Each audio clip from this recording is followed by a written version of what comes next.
Amém. Então vamos lá, gente. Eu queria hoje... Hoje é o nosso último domingo do mês e é o domingo onde nós estamos encerrando a nossa série Contra a Cultura, vivendo em missão em um mundo sem missão.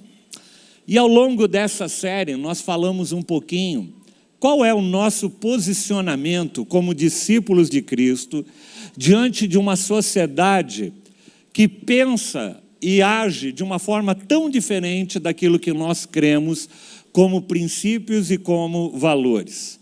Como é que a gente se porta aqueles jovens que estão aqui, ou aquele que está na universidade, você está no ambiente ali, né? Ainda ontem, né? Cadê o Pedro? Pedro estava por aí, Pedro da Rafinha, ele estava falando, né? Está por aí, servindo, ele está aqui servindo, está sempre servindo em algum lugar. Mas ele está contando, né, os desafios que ele está fazendo faculdade, esse ano começou um curso ali na faculdade, e ele falando dos desafios que é você viver os princípios e os valores daquilo que você crê num ambiente tão hostil, às vezes, como é o ambiente universitário, o ambiente acadêmico, o ambiente das escolas, do colégio, do ensino básico, fundamental, não importa, né? Na primeira série que primeiro domingo que eu ministrei sobre isso, uma jovem me procurou no final do culto e falou: pastor, puxa vida, como é importante esse tema, como é importante a gente falar desse tema na igreja, porque assim, você não tem ideia de como nós somos bombardeados, pastor, na nossa vida, na escola, com os amigos, nos relacionamentos, como nós somos confrontados com aquilo que nós cremos, né? Com os princípios e valores. Por quê? Porque nós vivemos num mundo que não pensa e não crê na mesma coisa que nós cremos. Mas a gente vive nesse mundo, nós não somos desse mundo, mas nós vivemos desse mundo, nós estudamos, nós trabalhamos, e como eu disse logo no começo da série, nós não podemos viver como eremitas, longe do contexto da comunidade, da cultura, da cidade onde nós vivemos. Nós temos que trabalhar nessa cidade, nós temos que estudar nessa cidade, nós temos que estar nessa cultura, nós temos que estar no mundo sem permitir que o mundo, na realidade, invada o nosso coração e tente amoldar o nosso coração. Por isso que lá em Romanos capítulo 12, o apóstolo Paulo vai falar: não vos amoldeis a este mundo, mas sejam transformados pela renovação do vosso entendimento, da vossa mente, para que vocês possam experimentar a boa, agradável e a perfeita vontade de Deus. Então, nós, diante de um mundo de tantas agendas como as que nós temos, né? Eu falei sobre algumas, mas tem inúmeras agendas que são tão contrárias a tudo aquilo que nós cremos, desde agendas ideológicas, de pensamentos ideológicos. Nós falamos de aborto, nós falamos de ideologia de gênero, nós falamos da sexualidade, como o mundo vê a sexualidade, e como isso está presente, gente, no dia a dia da nossa vida, e quanto nos filmes que você assiste, nas músicas que você ouve, nos professores, muitas vezes, em sala de aula, estão tentando colocar sobre a nossa vida princípios que são totalmente contrários àquilo que a palavra de Deus vai nos ensinar. Então, eu falei ao longo dessa série, e eu quero só fazer uma recapitulação. Nós falamos um pouco sobre a história de Daniel e dos seus amigos. Nós acompanhamos ali o livro de Daniel, lemos na primeira semana o capítulo 1, na segunda semana nós lemos o capítulo 3, na terceira semana nós lemos o capítulo 5, e hoje nós vamos ler o capítulo 9 de Daniel. E por que Daniel? Porque o livro de Daniel é um livro escrito através de contando e relatando a história de jovens que foram retirados ali de Judá o local onde eles receberam ensinamentos, receberam princípios, onde foram educados segundo a lei da Torá, da palavra de Deus da época, e eles receberam esses ensinamentos, e eles foram retirados de Judá e levados prisioneiros, cativos, para a Babilônia. E eles tiveram que crescer e passar o restante da sua juventude, da sua vida, num ambiente hostil, que era a Babilônia. A Babilônia era um local que tinha princípios e valores totalmente diferentes daqueles que eles tinham aprendido em Judá. Os deuses da Babilônia não faziam sentido para eles que criam no único Deus, no Jeová, no Deus Todo-Poderoso, Criador do céu e da terra. E eles têm que ir para aquela cultura e viver naquela cultura e se manifestar e trabalhar e servir numa cultura que era totalmente avessa. Então, quando a gente olha o livro de Daniel representa muito o que a gente vive nos dias de hoje, no século 21, vivendo no mundo em que nós vivemos. Nós somos como aqueles jovens. Nós vivemos no mundo, nós não somos desse mundo, em um mundo totalmente contrário e avesso àquilo que nós cremos. Então, no primeiro capítulo de Daniel, a gente vê a postura de Daniel diante dos primeiros desafios que ele enxerga ali. A gente vê Daniel abrindo mão de privilégios. Ele podia comer do mesmo alimento que o rei, ele podia andar em primeira classe executiva, ele podia desfrutar de privilégios. E ele fala, não, eu não quero esses privilégios para a minha vida. Porque ceder a alguns privilégios poderia ser ceder a uma cultura que tenta nos engolir e que tenta de forma muito dissimulada nos levar para aquele local que não é o local onde nós queremos que esteja, onde Deus não quer que estejamos. Então a gente vê Daniel no capítulo 1 traçando uma linha divisória, falando assim, não, eu não quero me contaminar, eu não quero participar desse privilégio de comer a comida do rei. Me dá uma comida simples, me dá algo simples aqui, só legumes, e eu vou viver com isso. É interessante. No mundo de tanta ganância, né? Quando a gente quer tanta coisa, no mundo dos influencers, das pessoas que apresentam, estão querendo nos vender toda hora alguma coisa nas redes sociais, e você às vezes sonha em ter a vida daquele influenciador, daquela pessoa, viajar para onde aquela pessoa viaja, ter aquilo que ela tem, comer aquilo que ela tem. Hoje em dia, né, as redes sociais vão nos bombardeando. Mas Daniel prefere estabelecer uma linha e falar, se for para me corromper, eu não quero nada disso na minha vida. Eu não quero nada disso. Aí no capítulo 3, ou melhor, a gente vê Sadraque, Mesaque e Abidnego, 3 amigos de Daniel, também sendo confrontados pela cultura. Ou você adora a imagem que Nabucodonosor levanta ali no meio do deserto, ou vocês seriam atirados na fornalha. E diante desse convite de se curvar à cultura, ou se manter fiel àquilo que Deus tem colocado no coração deles, eles falaram, não, você pode nos jogar na fornalha, nós não vamos nos dobrar aos ídolos deste mundo. E a gente falou, inclusive, eu dei testemunho de pessoas, inclusive da igreja, que vieram me procurar depois, falaram, pastor, eu cheguei a perder emprego no meu trabalho, por causa de um posicionamento contrário àquilo que eles queriam que eu fizesse, que eu entendia que não era correto, e eu me recusei a fazer, e eu perdi o emprego. Então, amado, você está preparado para viver perseguição? Você está preparado em nome daquilo que você crê, da tua fé, dos teus valores, da palavra de Deus? Você está disposto a enfrentar retaliações? Você está disposto a falar não diante dos ídolos, diante daquilo que o mundo vai te apresentar muitas vezes? Foi isso que esses 3 jovens fizeram, e eles se recusaram. E é interessante o que eles falam. Ele fala assim, olha, se você me jogar na fornalha, o meu Deus pode me salvar, mas mesmo que Ele não me salve, mesmo que Ele não me salve, eu não vou me dobrar aos reis da cultura.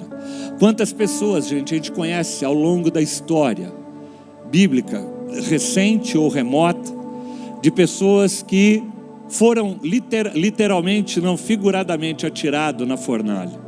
Pessoas às vezes que perderam as suas vidas, perderam seus empregos, perderam relacionamentos por causa de posicionamento, por falar: não, eu não vou ceder ao que este mundo tenta colocar e corromper aquilo que o Senhor tem colocado no meu coração.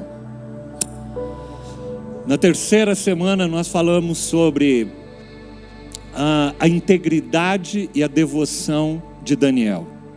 Um homem que orava ali 3 vezes ao dia ao Senhor, e quando tentaram tirar essa devoção dele, essa fé dele, cercear isso, ele falou: não, você pode me jogar para a cova dos leões, você pode fazer o que quiser, mas eu vou continuar adorando o meu Deus, eu vou continuar louvando a meu Deus. Você pode me zombar, teus amigos podem te zombar, falar: você é crente, você é aquilo, tal. Você pode fazer o que você quiser, mas nada tira o meu amor que eu tenho ao Senhor, nada tira a minha devoção, nada tira a integridade que eu tenho diante do Senhor. E integridade, amados, existe, não me lembro quem foi que falou, mas existe integridade, diz que é aquilo que você faz no escondido, Integridade não é só aquilo que você mostra, mas é aquilo que você faz quando ninguém está vendo.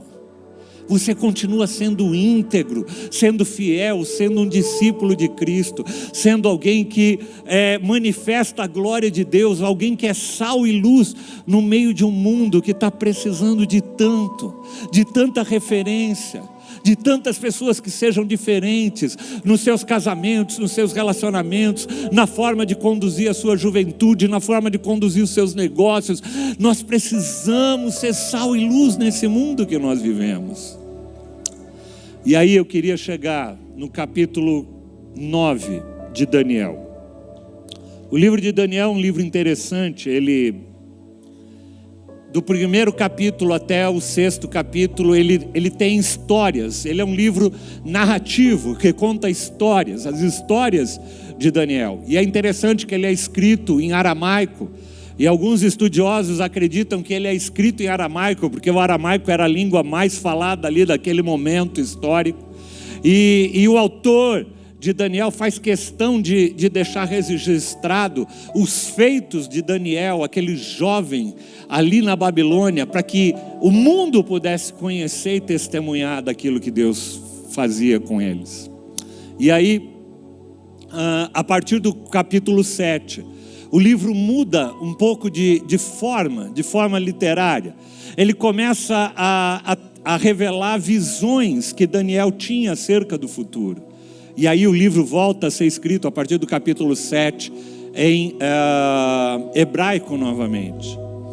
Mas no capítulo 9, dentro dessa literatura dos capítulos que vão tratar de visões, há um pequeno lapso ali no capítulo 9, aonde Daniel volta novamente a falar e trazer uma narrativa, ou seja, ele vai expor algo pelo qual ele está passando. E exatamente em cima desse trecho, nós não vamos entrar nos trechos proféticos, os trechos de visões de Daniel, mas eu queria me ater aos textos de narrativa de Daniel. E eu queria te convidar para a gente acompanhar aquilo que Daniel, já numa idade mais avançada, agora ele já não é mais um jovem, agora ele é alguém já mais maduro, alguém que passou muitos anos vivendo na Babilônia, muitos anos vivendo no meio de uma cultura contrária àquilo que ele cria, e ele sempre firme, manifestando a glória de Deus aonde ele passava. Tanto que eu falei ao longo dessa série, uma coisa que marca o livro de Daniel, principalmente nos 6 primeiros capítulos, você vai ver uma coisa, um fato se repetindo. Você vai ver a postura daqueles jovens diante das pressões do mundo, uma postura de fidelidade a Deus acima de todas as coisas. E toda vez que eles se colocavam dessa forma, havia uma reação do povo ao redor, a princípio de perseguição, mas depois de exaltação, ao Deus de Sadraque, de Mesaque, de Abidnego, ao Deus de Daniel. Havia um reconhecimento de que tem um Deus que é diferente, e é isso que eu creio, amados. A partir do momento que eu e você somos discípulos de Cristo, sabe o que há? Há um reconhecimento das pessoas que falam: aquele jovem é diferente, aquele casal é diferente, aquele casamento é diferente, aquela família é diferente. Há um Deus sobre a vida deles e há algo diferente sobre a vida deles. Há um reconhecimento. É interessante, né? Eu não sei quantos sabem, mas até mesmo no meio dos bandidos, né? Do PCCs da vida, né? Existe um respeito pelas igrejas evangélicas. Por quê? Porque eles creem que existe algo diferente. Existe, Deus está presente ali, tanto que eles normalmente não querem nem mexer com a igreja. O mundo reconhece, há algo diferente. Nabucodonosor falava: esse é o Deus vivo. Às vezes eles não vão se dobrar, às vezes vão se dobrar. Mas uma coisa o mundo vai ver e vai perceber: há um Deus diferente que governa a igreja do Senhor. E Daniel capítulo 9 é um capítulo muito interessante. Coloca aí para mim, por favor, 9:1.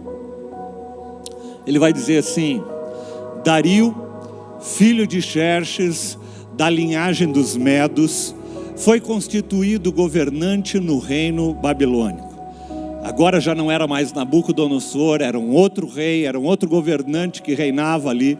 E no primeiro ano do seu reinado, eu, Daniel, compreendi pelas Escrituras, conforme a palavra do Senhor, dada ao profeta Jeremias, que a desolação de Jerusalém iria durar 70 anos. E eu quero fazer uma pausa aqui nesse versículo. Eu quero destacar, põe lá de novo no versículo 2, ele diz: compreendi pelas Escrituras. Daniel está, como eu disse, já com uma idade mais avançada, e ele está em contato com as Escrituras, ele está em contato com a palavra de Deus conhecida da época. Na época eles não tinham a Bíblia no formato que a gente tinha, mas o livro de Ezequiel, o livro de Jeremias já havia sido escrito há pouco tempo, porque Jeremias tinha sido contemporâneo de Daniel. Mas Jeremias tinha vivido uns 20 anos antes, e tinha escrito aquele livro um pouco antes, e Daniel se depara com as Escrituras, e ele reconhece que ali ele estava diante da palavra de Deus. E o que me chama a atenção nesse primeiro texto é o seguinte: no primeiro ano do reinado, eu, Daniel, compreendi o quê? Pelas Escrituras. Sabe, amados, qual é a lente que você usa para enxergar o mundo que está ao teu redor? Porque todos nós vamos enxergar o mundo que está ao nosso redor por uma lente. É impressionante, não existe neutralidade. Você fatalmente você já viu pessoas, pensadores, filósofos, todos eles vão enxergar o mundo, enxergar a sociedade de acordo com a lente que eles têm. Você vê um artista defendendo aquilo que ele acredita, ele enxerga de um jeito o mundo.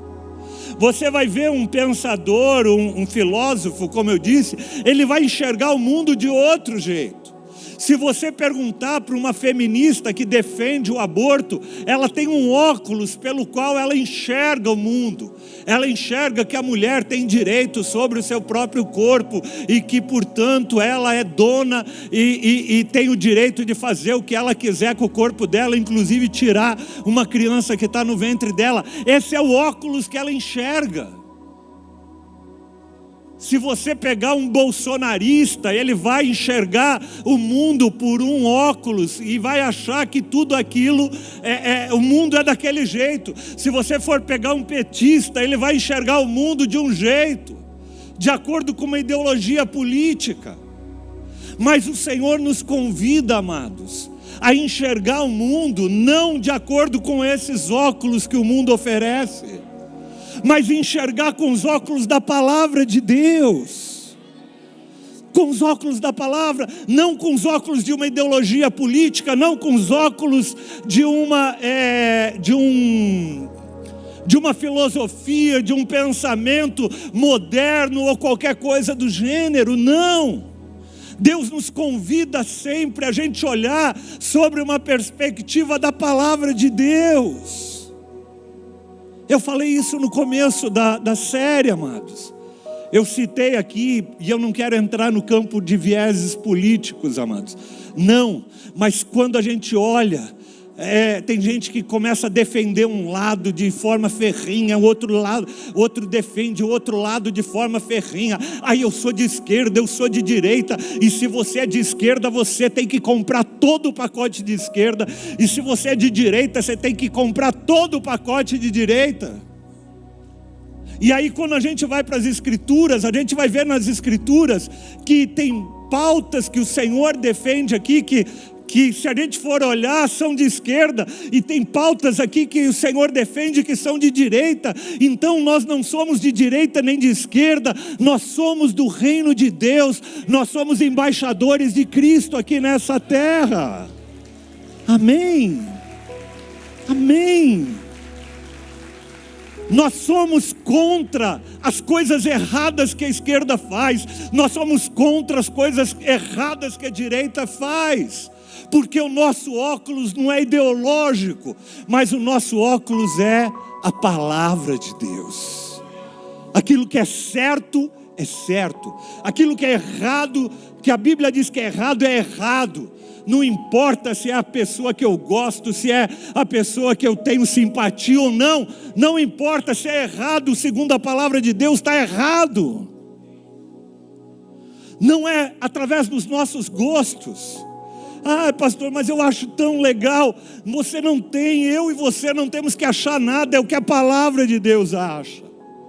Daniel vai para as Escrituras, eu compreendi pelas Escrituras. É a Escritura, é a palavra de Deus que vai nos definir. Porque se a gente tirar a Escritura, se a gente tirar a palavra da base daquilo que nós olhamos, se nós não tivermos a lente das Escrituras para olhar esse mundo, a gente não tem parâmetro, não tem referência, a gente está totalmente perdido. Por isso que nós falamos de uma série, de um povo que vive em missão. E um povo que vive em missão é um povo que aprendeu a usar os óculos da Escritura para enxergar a cultura, não segundo as influências, não segundo a mídia, não segundo a propaganda, não segundo pensadores. Sabe, porque esse mundo coloca coisas. Tem jovens que vão para uma universidade e tem lá às vezes um professor, e o professor tem uma ideologia e ele tenta passar aquilo, e ele tenta que os alunos vistam o óculos dele. E amados, eu e você não fomos chamados para usar nenhum óculos que esse mundo oferece. Nós fomos chamados para ler o mundo, para ver o mundo através dos olhos da Escritura. O que a palavra de Deus diz? O que Jesus diz? O que a história bíblica diz? É nisso que nós cremos. É nisso que nós caminhamos. É isso que define para mim o que é certo e o que é errado. Ah, mas todo mundo faz. Todo mundo não me define. Quem me define é a palavra de Deus. E ele diz assim, interessante, porque ele diz assim: compreendi pelas Escrituras, conforme a palavra que o Senhor havia dado ao profeta Jeremias, que na desolação de Jerusalém iria durar 70 anos. Você sabe quem era Jeremias? Deixa eu te falar quem era Jeremias. Jeremias era um profeta do Antigo Testamento, considerado um dos profetas maiores, né? A Bíblia vai dividir profetas do Antigo Testamento tem profetas menores, profetas maiores. Jeremias é um dos profetas maiores. Mas Jeremias era aquele cara que, se fosse nos dias de hoje, e a gente falasse assim: gente, é o seguinte, semana que vem a gente vai fazer uma grande conferência, e o preletor principal da conferência vai ser o Jeremias, o profeta Jeremias. Sabe o que o pessoal ia fazer? Ia tudo torcer o nariz. Nossa, Jeremias, aquele cara, mas ele só fala coisas que eu não quero ouvir. Porque a característica do ministério de Jeremias era esse. Jeremias fala assim: vocês se aproximam de falsos profetas que falam aquilo que dá comichão no ouvido de vocês, que vocês querem ouvir.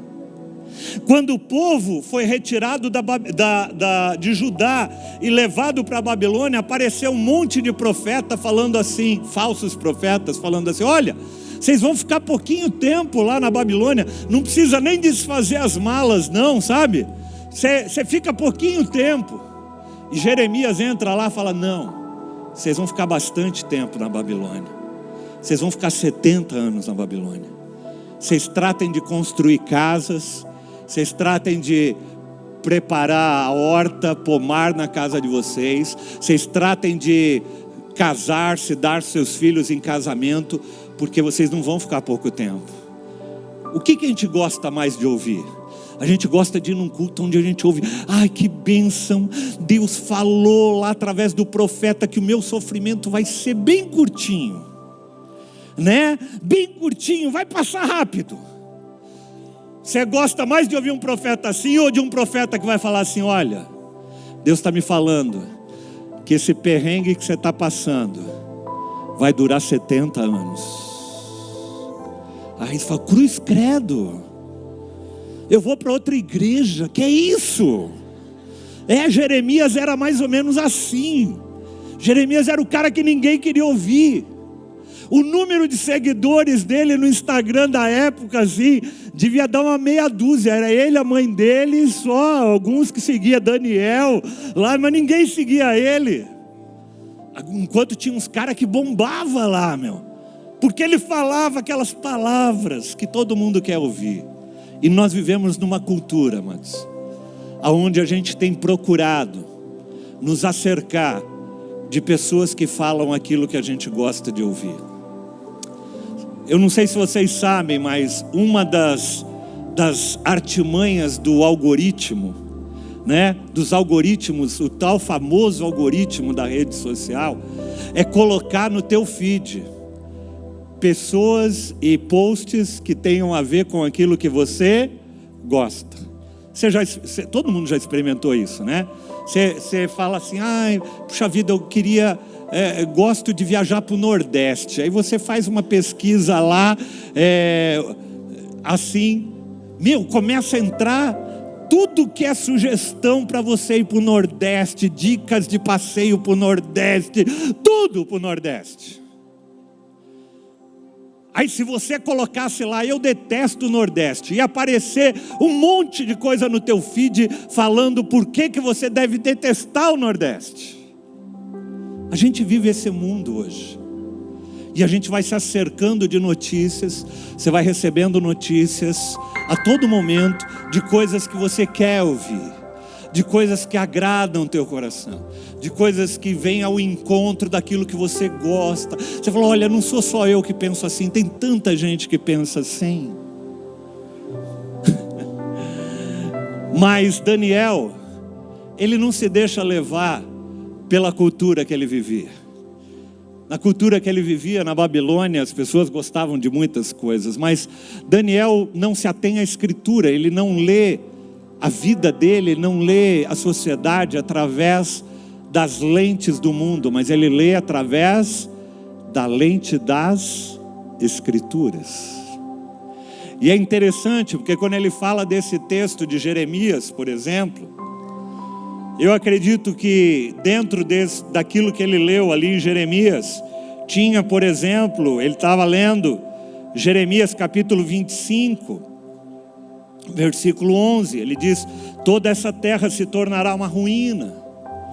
E estas nações estarão sujeitas ao rei da Babilônia durante 70 anos. Foi isso que Jeremias previu e foi isso que aconteceu. E Daniel sabia que era aquilo que eles viveram. Quando se completarem os 70 anos, Jeremias 25:12, eu castigarei o rei da Babilônia, a terra dos babilônios, por causa das suas iniquidades, declara o Senhor, e deixarei ela arrasada para sempre. E no capítulo 29, no versículo 10, ele diz assim: assim diz o Senhor, quando se completarem os 70 anos da Babilônia, eu cumprirei a minha promessa em favor de vocês, de trazê-los de volta para este lugar. Jeremias escreve isso muito tempo antes, muito tempo não, mas pelo menos uns 50 anos antes do final do exílio da Babilônia. E ocorreu exatamente como Jeremias havia falado. E ele diz assim, Jeremias 29:11, e aí eu queria que você colocasse: porque sou eu que conheço os planos que tenho para vocês. A gente às vezes gosta desse texto, eu já vi um monte de gente, esse é um texto queridinho nosso, só que às vezes a gente esquece o contexto que ele foi tirado. Esse texto fala da promessa de Deus depois de 70 anos de sofrimento. Depois de 70 anos de perseguição, depois de 70 anos vivendo numa cultura hostil. É esse o contexto. Ele diz assim: porque sou eu que conheço os planos que eu tenho para vocês. Às vezes a gente não aguenta esperar um mês, a gente não aguenta esperar uma semana, a gente quer que Deus seja igual ao hambúrguer do McDonald's, fique pronto rapidinho. E a gente não entende o processo, a gente não entende aquilo que Deus está trabalhando em nós, através de nós. Nós não entendemos aquilo que Deus está trabalhando na história.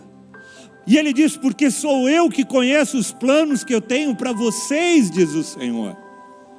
E aí ele fala, e ele explica quais são esses planos. Os planos de Deus para mim e para você são de nos fazer prosperar e não de nos causar dano. O que aconteceu com eles na Babilônia? Eles prosperaram na Babilônia? Prosperaram. Daniel e os seus amigos atingiram os mais altos cargos na Babilônia. Eles foram exaltados, eles foram levantados, eles prosperaram no meio de uma cultura hostil. Os meus planos para vocês é de fazê-los prosperar e não de causar danos. O plano que eu tenho para vocês é de dar esperança e de dar um futuro. Sabe, amados, Deus não é aquele cara, parece que desmancha prazeres. Tem gente que olha para Deus como se Deus fosse um desmancha prazeres. Ah, mas Deus, puxa vida, por quê? Parece que Deus, tudo que é bom, gostoso, Deus não quer que eu faça. Parece que Deus é meio sádico. Não, é porque Deus, Ele é Pai. E Ele olha para você, e Ele sabe o que é melhor para você.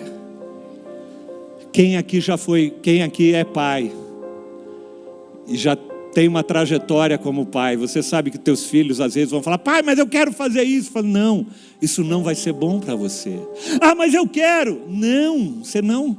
Por quê? Porque o pai é um desmancha prazeres. Quando a gente é filho, a gente acha isso. A gente acha que os nossos pais são aqueles desmancha prazeres, aqueles caras que não querem que a gente seja feliz. Mas próprio Jesus diz: se nós como pais queremos dar o melhor para os nossos filhos, quanto mais o nosso Pai que está no céu quer nos dar o melhor. Então quando Ele fala, coloca o Espírito Santo de Deus na nossa vida, planos de dar a vocês esperança e um futuro. E Ele diz: então vocês clamarão a mim, virão a orar a mim, e eu ouvirei. Coloca o versículo 13: vocês me procurarão e me acharão, quando vocês me procurarem de todo o seu coração. Olha que promessa tremenda. Olha que Deus tremendo. Ele falou: gente, vocês vão passar por momentos, mas eu vou estar com vocês. Eu vou estar com vocês na fornalha, eu vou estar com vocês na cova dos leões, eu vou estar com vocês, porque o meu plano para vocês é de fazê-los prosperar e não de causar dano. Eu estou com vocês. Deus está com você, amado, no meio dessa loucura que a gente vive, no meio das adversidades. Quando você amar o Senhor de todo o teu coração e se posicionar, como por exemplo Daniel e seus amigos se posicionaram, Deus vai ser com você. E é esse o texto que chama a atenção, é essa lente pela qual Daniel enxerga aquilo que ele está passando, a sociedade ao seu redor. Ele tem um Deus que ele sabe que quando ele procura Ele de todo o coração, nós acharemos Ele. E aí, diante disso, Daniel volta lá para o texto, versículo 3 de Daniel 9. Por isso o quê? Por isso que eu li em Jeremias, pelo óculos que eu li em Jeremias, eu fiz o quê? Eu me voltei para o Senhor. Quando a gente se depara com a palavra de Deus, quando a gente se depara com a Escritura, o que a gente faz?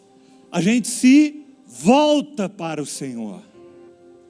Eu me volto para o Senhor, meu Deus. Como é que eu me volto para Deus? No meio de uma sociedade, no meio de uma cultura, gente, que tenta a todo momento nos distrair. Tem pessoas que gastam mais tempo com a internet, com a rede social, do que num tempo devocional com Deus, num tempo de leitura da palavra, um tempo de oração, um tempo de meditação. Ele diz: por isso eu me voltei para o Senhor Deus. E olha que nós estamos falando de um Daniel, que orava 3 vezes ao dia, como nós vimos na semana passada. Ele se voltou para Deus. O que ele fez? Diante das Escrituras, se voltou para Deus. Segunda coisa que ele fez, como é que ele fez?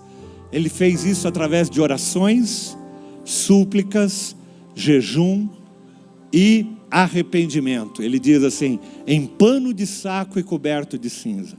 Para quem não sabe, essa expressão pano de saco e coberto de cinza era uma expressão comum no meio do povo de Deus, usada para falar sobre arrependimento. As pessoas, quando iam se arrepender, trocavam as suas vestes, colocavam roupas de saco e cobriam as suas cabeças com cinzas.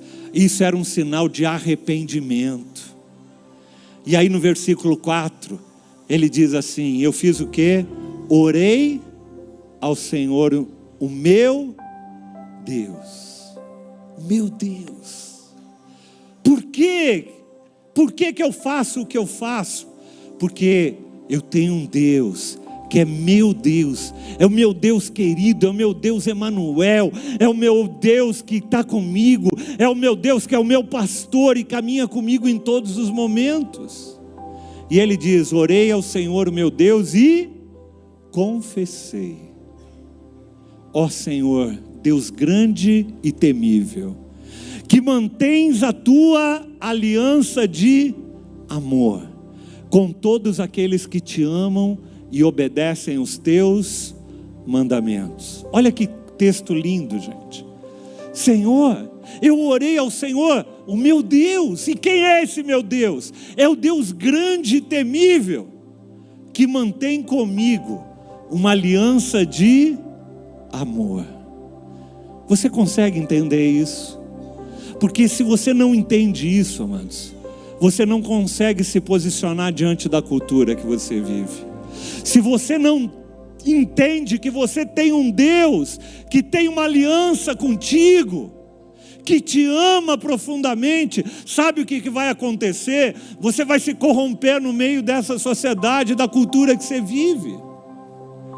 Eu já contei esse testemunho algumas vezes, mas eu nem era convertido na época da minha juventude, mas época de faculdade, viajando com amigos da faculdade, muitos deles usando drogas, bebidas, e viviam oferecendo para mim: não, olha, você vai beber. Eu falei: não vou beber. Não, você vai fumar. Não vou fumar. E sabe o que é? Sabe o que é que me impelia?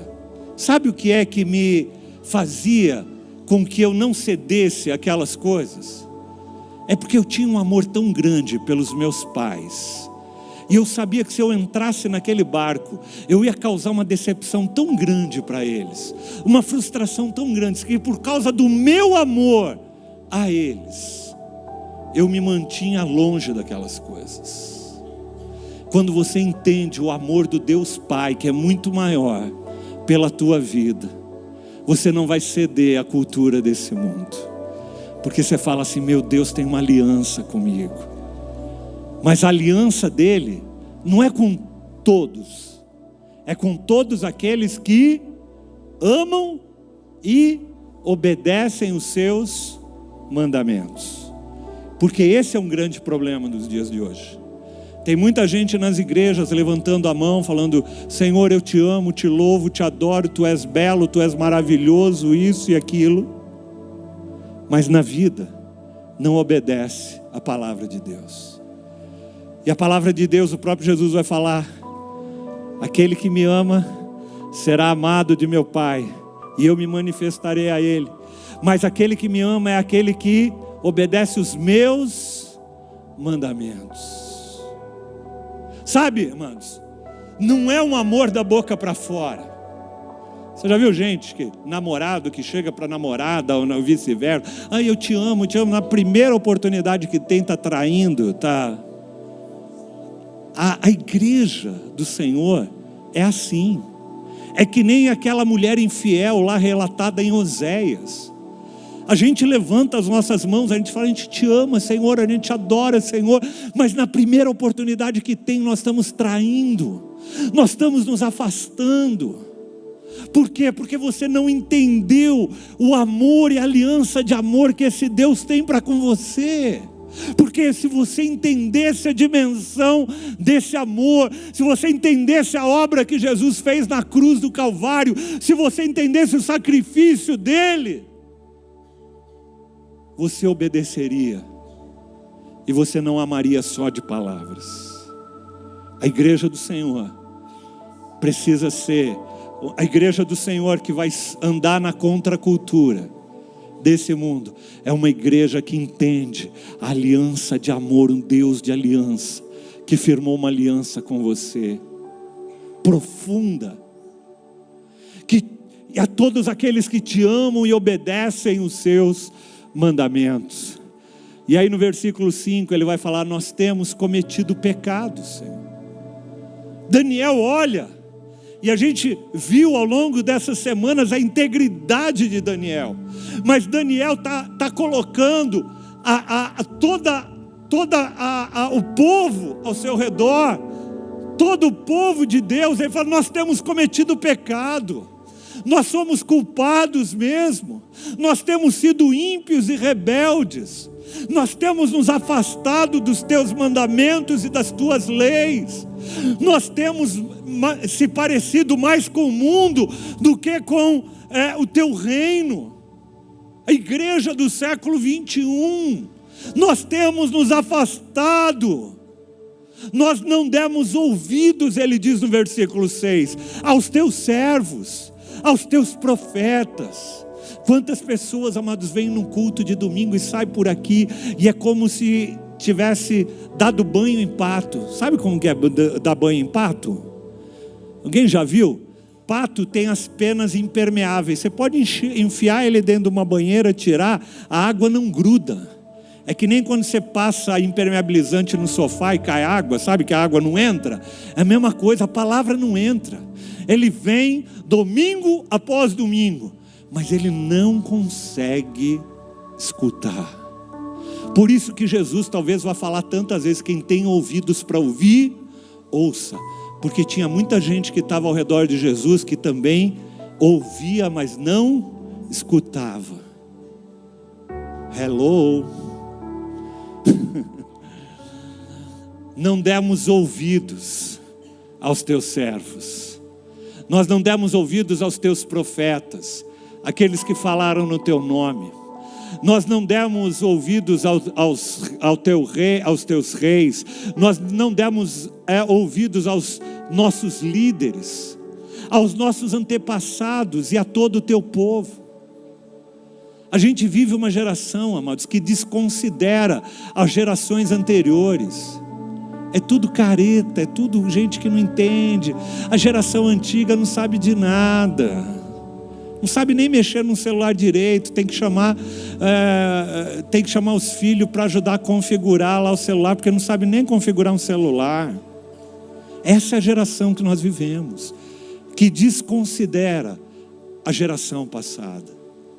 Eles desconsideram que aonde nós estamos, para chegar onde nós estamos, teve uma caminhada, teve uma trajetória, e a gente vive numa cultura que despreza isso, que acha que só eles têm a revelação e que têm entendimento para seguir da agora em diante. Senhor, versículo 7, Tu és justo e hoje estamos envergonhados. Sim, nós, o povo de Judá, de Jerusalém e de todo Israel, tanto os que estão perto como os que estão distantes de ti, em todas as terras pelas quais nos espalhaste, por causa da nossa infidelidade para contigo. Nós estamos, Daniel fala, nós estamos o quê? Envergonhados. Sabe o que falta na igreja brasileira para ser um instrumento contra a cultura? A gente sentir vergonha. A igreja brasileira é muito orgulhosa. Nossa, a igreja brasileira é a religião que mais cresce. A igreja evangélica no Brasil é a igreja que mais cresce no Brasil. Olha os templos, olha isso, olha os movimentos. Olha lá, faz uma marcha para Jesus, enche, coloca milhões na rua. Eu acho que a gente tem orgulho demais e vergonha de menos. O que falta na igreja, o que falta nas nossas vidas, e Daniel coloca aí na terceira pessoa, Daniel se inclui nisso. Daniel não está falando dos outros, porque às vezes a gente fala, é bom de falar dos outros, mas Daniel está falando na terceira pessoa. Nós estamos envergonhados, Senhor. Nós estamos envergonhados porque nós estamos distantes dos teus mandamentos, das tuas leis. Por isso que o Senhor espalhou a gente por toda a terra. Sabe, amados, para terminar essa série sobre contracultura, eu queria que a gente pudesse refletir nisso. Senhor, Tu és justo e hoje nós estamos envergonhados.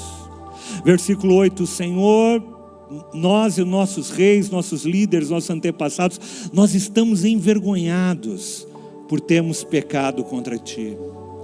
Nós estamos envergonhados, Senhor, porque tem aumentado, Senhor, o número de divórcios no meio da igreja, Senhor. E os números de divórcio dentro da igreja se assemelham ao número de divórcios que tem no mundo. Nós estamos envergonhados. Nós estamos envergonhados porque o número de jovens, por exemplo, que transam antes do casamento dentro da igreja está quase igual ao que está no mundo. Nós estamos envergonhados, Senhor, porque o número de pessoas envolvidas com pornografia, com imoralidade dentro da igreja está quase igual ao que está no mundo. Nós estamos envergonhados porque a igreja, ao invés de viver uma vida de devoção a Ti, está gastando mais tempo na internet, como o mundo está, do que na Tua presença. Nós estamos envergonhados. Nós estamos envergonhados pela falta de integridade. Nós estamos envergonhados porque os políticos cristãos que a gente elege agem da mesma forma que os políticos que não são cristãos, se metem em corrupção do mesmo jeito, Senhor. Nós estamos envergonhados. Nós queremos ser um povo que age e que vive na contracultura. Senhor é nosso Deus, é misericordioso, versículo 9, e perdoador, apesar de nós termos sido rebeldes. Eu queria hoje, estamos terminando essa série, mas eu queria fazer um tempo que nós fizemos hoje pela manhã, e enquanto eu preparava essa palavra, o Espírito Santo me impeliu muito para isso. Eu queria que, assim como Daniel, a gente tivesse um tempo de arrependimento, a começar por nós, a começar pela sua vida, pela minha vida, e depois pedir perdão pela igreja do Senhor, pela igreja do Senhor. Senhor, nós temos vergonha, nos perdoa, perdoa a tua igreja, perdoa porque nós somos quase 50% da população, 40% da população brasileira, e a gente não faz diferença nessa cultura e nessa sociedade. Eu tenho vergonha, Senhor, vergonha.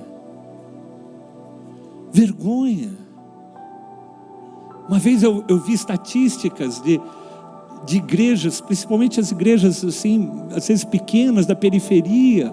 O número de jovens, de adolescentes grávidas é o mesmo do que aqueles que não estão na igreja. Senhor, nós queremos te clamar e pedir perdão, Senhor. Esse é um tempo de confissão, é um tempo de arrependimento. A gente só vai conseguir andar na contracultura quando a gente tiver esse posicionamento. Eu queria chamar a pastora Sônia para nos conduzir nesse momento. E eu queria te convidar para você ficar, ou você se ajoelhar, ou você ficar à vontade.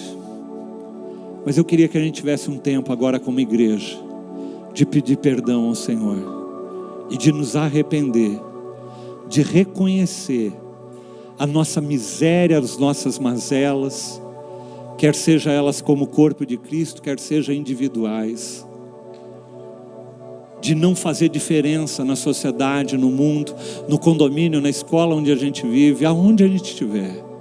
Nos perdoa, Senhor, porque nós temos sido tão displicentes. Vamos ter esse tempo, Pai.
Nos aquietamos na presença do Senhor.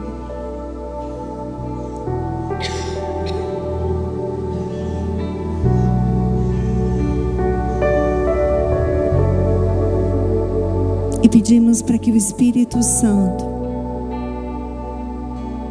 que opera em nós,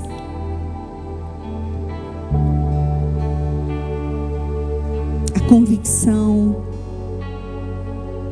do pecado, da justiça de Deus, esteja sendo revelado a nós, que a espada da palavra entre em nosso coração, dividindo alma de espírito, junta de medula, intenção de motivação.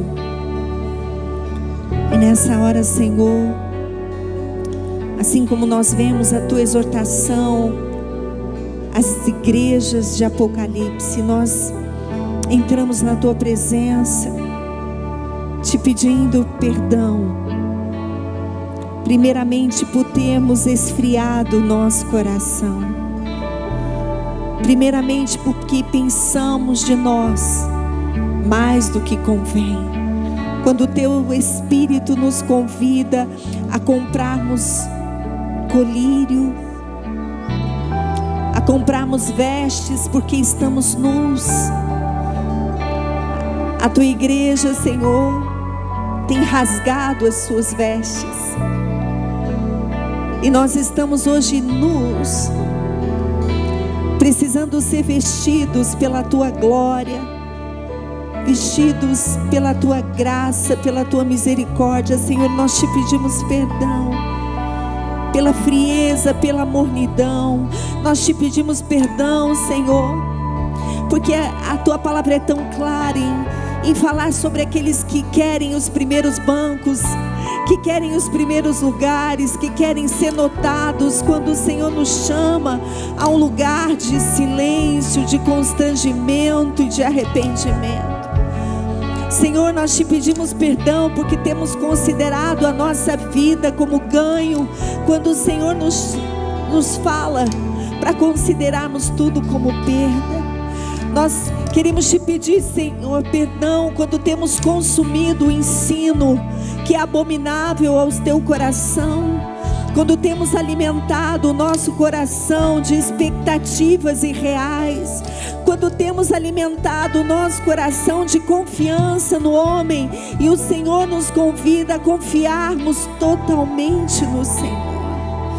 Perdoa, Deus, porque temos corrompido o nosso coração, temos deixado de crer que o Senhor é o Deus que salva, que cura, que liberta, que transforma, que faz nova todas as coisas, que preparou um novo e vivo caminho para nós. Perdoa-nos, Senhor. Perdoa-nos porque temos anulado o teu sofrimento, o sofrimento da cruz. Perdoa-nos, Senhor, porque temos abraçado, Senhor, não os teus sofrimentos, mas somente a tua glória, somente as tuas mãos. Quando o Senhor nos convida a estarmos debaixo, estarmos aos teus pés. Perdoa, Senhor, pelas palavras torpes, pelas palavras de maldição, de murmuração que tem saído da nossa boca. Perdoa, Senhor, quando temos criticado e manchado a tua igreja. Perdoa-nos, Senhor, quando não temos honrado a nossa casa, a nossa família. Perdoa-nos, Senhor, quando temos andado de maneira displicente, sem entendermos que o Senhor é o nosso Deus, que nos chamou do reino das trevas e nos transportou para o reino da luz. Perdoa-nos, Senhor, quando não temos compreendido o teu amor, a tua graça, o teu favor. Perdoa-nos, Deus. Perdoa-nos, Senhor. Perdoa-nos, Senhor. Perdoa a nossa superficialidade, quando temos sido tantas vezes a semente que foi plantada no meio dos espinhos, e os negócios desta vida têm sufocado, e nós não temos frutificado, Senhor. Perdoa-nos, Deus. Perdoa-nos quando temos colocado a nossa esperança em outro rei, quando o Senhor é o único rei, digno de todo louvor, de toda glória e de toda honra. Nós confiamos a Ti as nossas vidas, Senhor. Perdoa-nos, Senhor, quando não temos orado. Perdoa-nos, Senhor, quando não temos jejuado. Perdoa-nos, Senhor, quando não temos desconsiderado o que o Senhor nos pede para deixar para trás. Porque a Tua palavra é clara em dizer a nós que aquele que quer Te seguir, negue-se a si mesmo, tome a sua cruz e me siga. Perdoa-nos, Senhor, porque temos negado o evangelho da cruz. Perdoa-nos, Senhor, Constrange-nos a uma vida de oração. Constrange-nos a uma vida de devoção. Oh Deus, perdoa o nosso entendimento que tem estado nebuloso, que tem estado atordoado e cheio de névoas. Nós oramos agora, Senhor, para que os olhos do nosso entendimento sejam liberados, para entendermos, para compreendermos a altura, a profundidade, a largura, o comprimento do Teu amor. Perdoa-nos, Senhor, quando temos abandonado a Tua casa, quando temos deixado de congregar. Perdoa-nos, Senhor, quando temos deixado de partilhar o pão. Perdoa-nos, Senhor, quando temos deixado de ver a necessidade do nosso irmão, porque estamos tão preocupados conosco. Perdoa o egoísmo, perdoa a falsidade no falar, Senhor. Perdoa-nos a idolatria. Perdoa-nos a idolatria. Perdoa-nos quando não correspondemos em adoração genuína. Perdoa-nos, Senhor, a nossa mente distraída. Perdoa-nos, Senhor, estarmos na Tua casa, indo e vindo como se estivéssemos num clube. Quando o Senhor nos chama à reverência, quando o Senhor nos chama ao constrangimento e à verdadeira vida cristã. Jesus, perdoa-nos, Senhor. E eu oro neste momento para que o Senhor nos cubra com um manto de temor, do menor ao maior, das crianças que mamam até os mais velhos, sejam cobertos agora com um manto de temor do Senhor, que é o princípio da sabedoria. Que nós estejamos levando para casa o constrangimento, o silêncio, oh Deus, e que a Tua voz ressoe como o som de muitas águas, fazendo retorcer o que está endurecido em nós. Tudo que está endurecido seja amolecido pela voz, a voz que retorce o cedro do Líbano. O que for mais duro agora seja movimentado pelo Espírito de Deus. Voltemo-nos ao Senhor. Eu quero convidar você a dizer sim: Senhor, eu me volto ao Senhor. Você pode abrir a tua boca agora. Você pode abrir a tua boca agora e dizer: Senhor, eu me volto ao Senhor em constrangimento.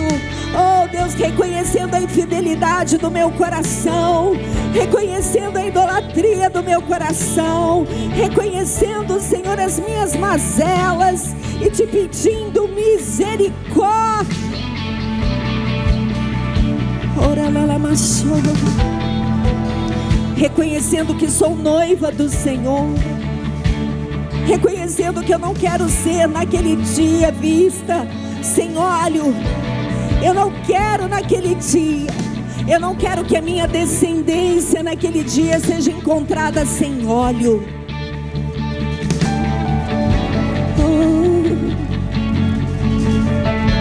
Sim, Senhor. Sim, Senhor. Eu quero convidar você a ficar em pé neste momento. Pegue na mão do seu irmão. Neste momento, dê a mão para o seu irmão. Levante a mão dele e consagre a sua vida ao Senhor. Ouça a tua voz. Jesus, Jesus, Jesus. Jesus. Você não veio aqui para um culto normal. Você veio para ser dividido pela espada, que é a palavra de Deus. Na boca dele há uma espada, e ela divide alma de espírito, junta de medula, intenção de motivação. para alcançar o fim a que ela se destina. Estamos em dia de alinhamento do Senhor. Estamos em dia em que estamos sendo convocados a deixar os ídolos. Os ídolos que construímos como igreja, como família, individualmente, para nos voltarmos ao Senhor.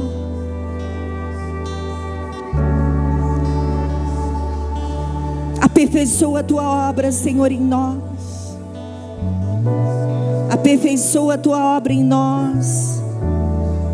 Aperfeiçoa a tua obra em nós. Eu quero que você ore agora pelo teu irmão da direita e da esquerda. Vá orando. Nós vamos participar da ceia do Senhor, e este é um momento tão importante. Ore agora pelo fortalecimento da igreja, para que nós não nos desviemos, para que o teu irmão permaneça até a volta de Cristo. Roma labacoriandele basoriandele bachouriandele massariandalama. Firma a tua igreja, Senhor. Aprofunda a tua obra em nós. Mais fundo, Espírito Santo. Buscar-me-eis e me achareis, quando me buscardes com todo o vosso coração. Há uma intensidade que o Espírito quer gerar. Tem que buscar de todo o coração, igreja. Mais fundo, mais fundo, mais fundo. Ele é santo, Ele é digno da nossa reverência. Roba la bacantele basora dele baixara da cantera ba. Roba la basora. Céus e terra serão abalados, mas a palavra do Senhor permanecerá. Jesus, Jesus, Jesus, Jesus. Roba la basora dele baixara. Amém. Amém.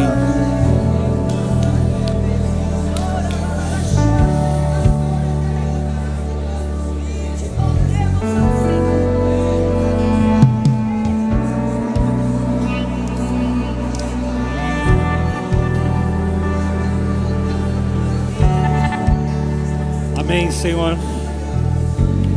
Nós consagramos os elementos, o pão, o cálice, e não há forma melhor de nós conduzirmos e continuarmos esse momento do que celebrando a ceia do Senhor. O apóstolo Paulo diz para que todo aquele que participe do corpo possa verificar a sua própria vida, checar o seu coração, e então participe da ceia.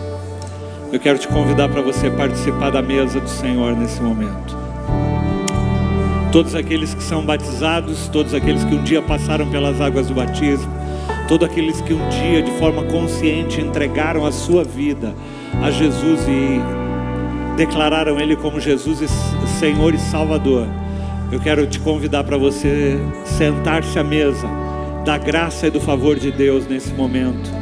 Nós vamos servir a ceia, e eu quero que nesse mesmo espírito você continue, nesse espírito de quebrantamento, de arrependimento, de confissão, que você possa viver esse momento agora. Nós vamos desfrutar da ceia com esse entendimento e com esse coração.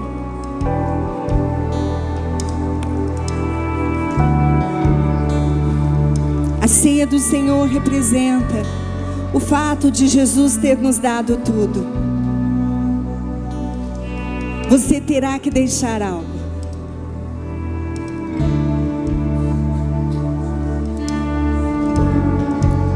Você terá que entregar algo.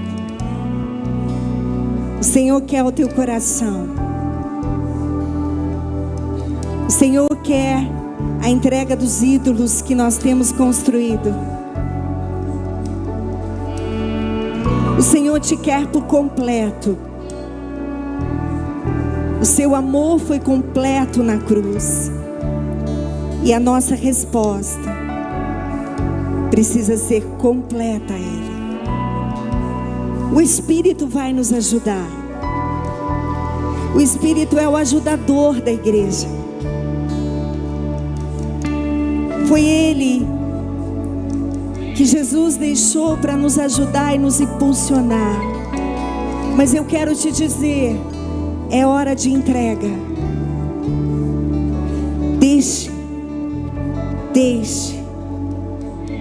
Deixe algo. E conforme você participa do corpo, é a participação do próprio Cristo encarnado dentro de você. Conforme você participa do sangue que traz a purificação dos teus pecados, creia num novo tempo de santidade diante do Senhor, de separação, de devoção.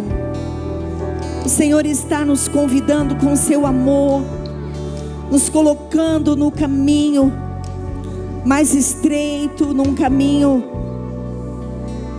onde Ele nos dá a mão e nos dirige, nos direciona, nos convida a olhar para Ele enquanto vamos atravessando, queridos, esse caminho que o Senhor me mostra agora.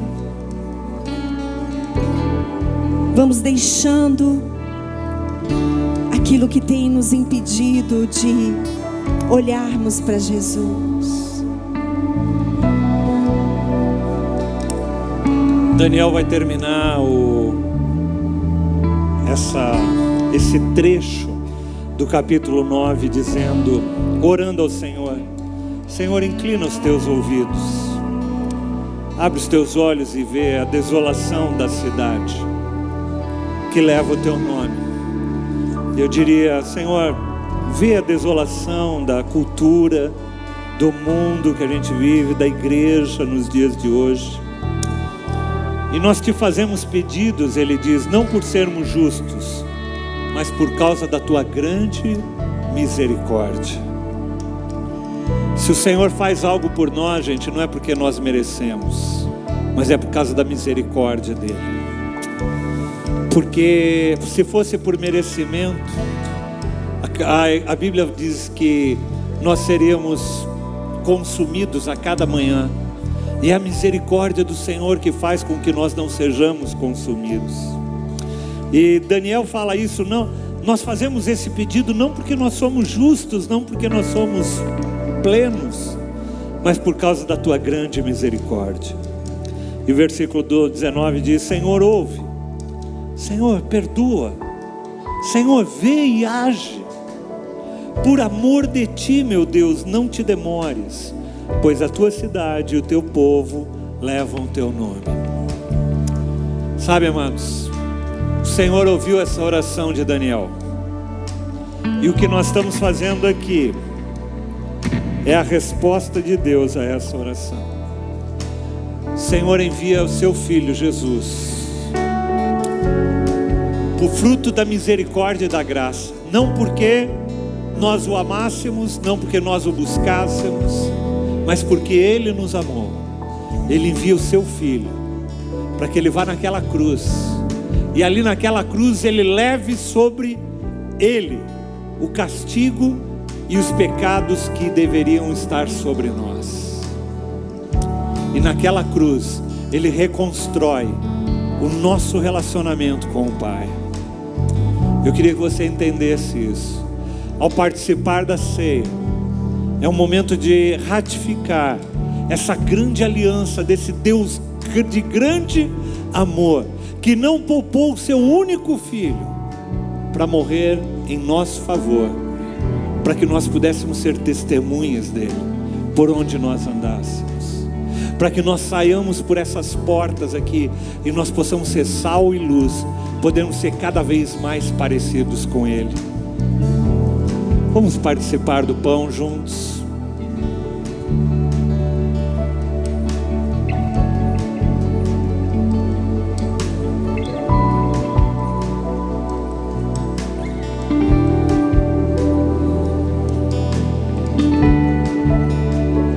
Jesus primeiro tomou o pão e disse: esse é o meu corpo que é dado por vós.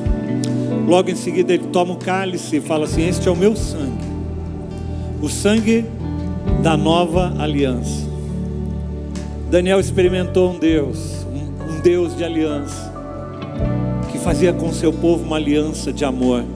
Mas essa aliança é a aliança definitiva.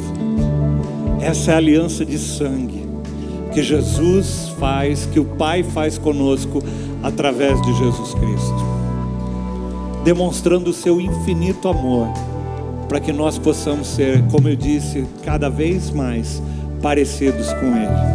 Vamos participar do cálice.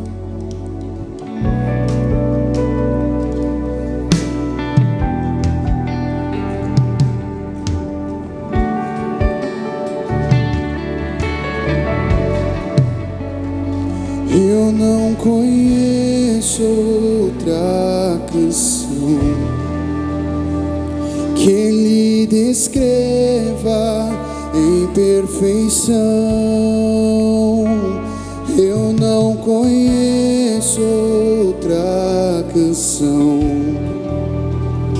que lhe descreva em perfeição.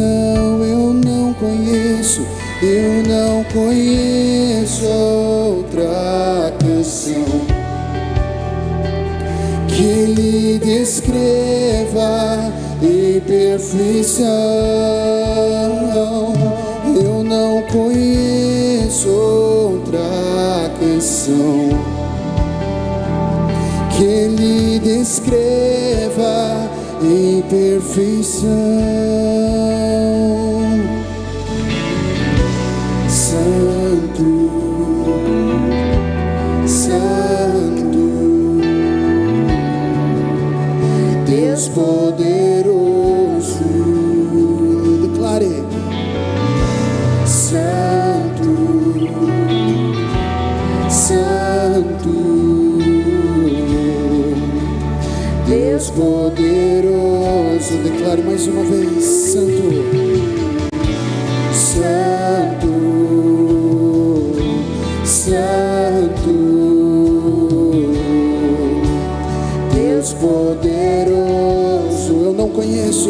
Eu não conheço outra canção que lhe descreva em perfeição. Eu não conheço outra canção que lhe descreva em perfeição. Declare mais uma vez. Eu não conheço outra canção que lhe descreva em perfeição. Eu não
alto.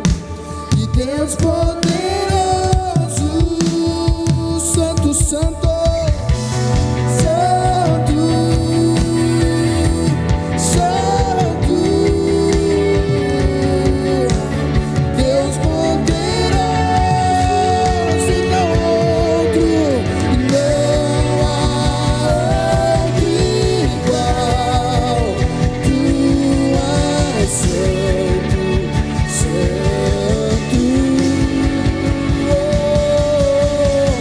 Não há outro igual. Tu és santo,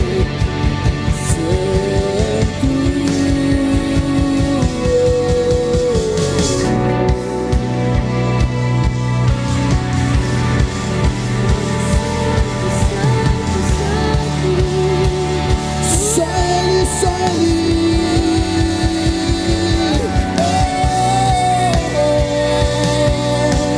Vem, Senhor Jesus, transforma os nossos corações.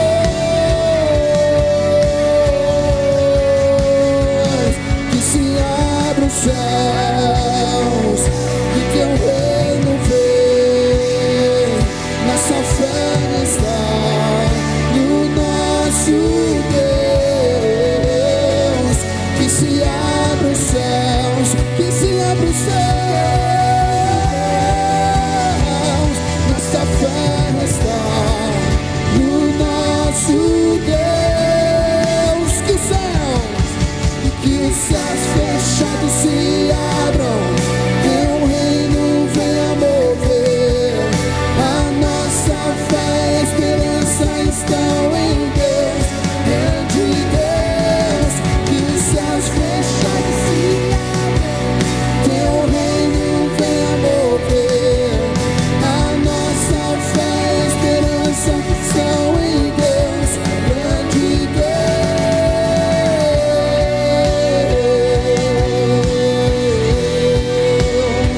A nossa fé está no nosso Deus.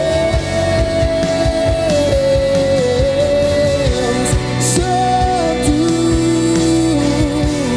santo, Deus poderoso. Só a igreja, santo, declare. Santo.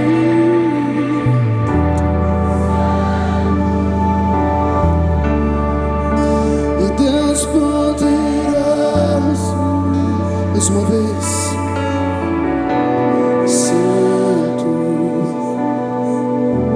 santo. Deus poderoso.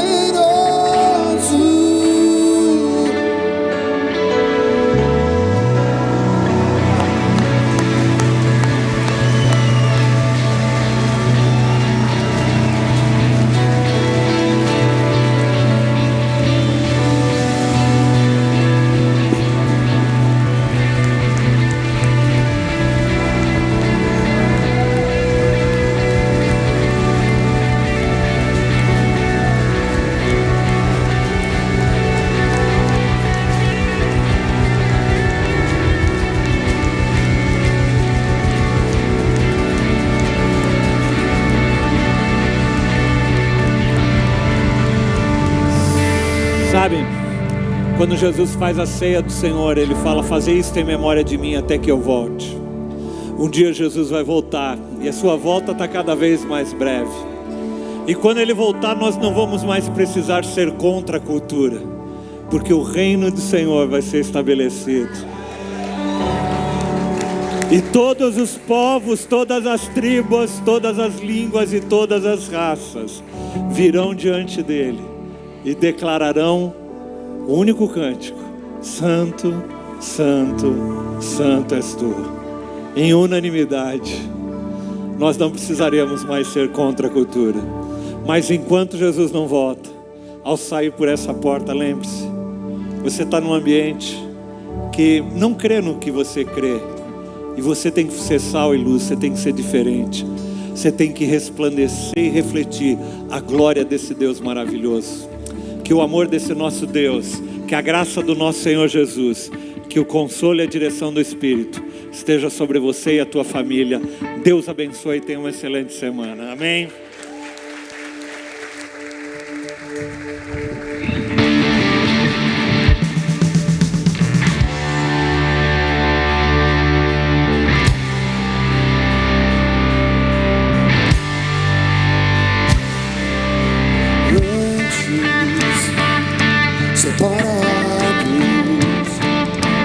Destituídos da glória de Deus,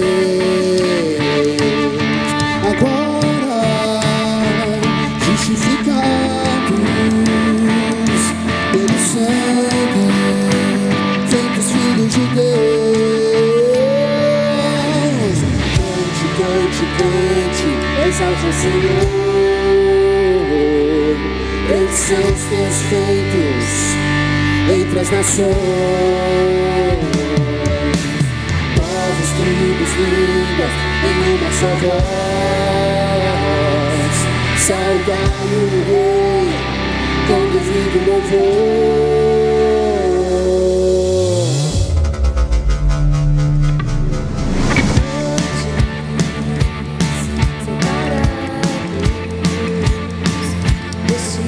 Destituídos da glória de Deus.